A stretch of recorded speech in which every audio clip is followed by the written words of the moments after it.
Почитувани граѓани, почитувани медиуми. Квотите за лекови на рецепт од денеска заминуваат во историјата. Го исполнивме ветувањето и ги укинавме квотите за лековите од позитивната листа на Фондот за здравствено осигурување. Граѓаните сега можат да го подигнат потребниот лек од која било аптека, кој бил ден од месецот и нема потреба да прават домашни аптеки.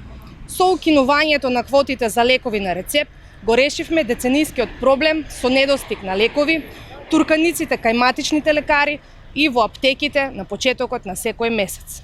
Со оваа мерка истовремено се зголемуваат контролните механизми при издавањето на лековите од позитивната листа на Фондот за здравствено осигурување и се елиминира можноста од злоупотреби преку издавање фиктивни рецепти. Со конкретни мерки и политики во здравството докажуваме што значи вистинска грижа за пациентите, за здравствените работници, за подобрување на условите во јавните здравствени установи. Во рамките на мерките за подобрување на здравствениот систем, воведени се 3 нови инсулини и дополнителни 10 инсулински пумпи за диабетичарите, значително се зголемени средствата за нови лекови за лицата со ретки болести. Продолжуваме со мерките и политиките што ја враќаат довербата во јавното здравство и ја зголемуваат грижата за граѓаните. Зборот важи.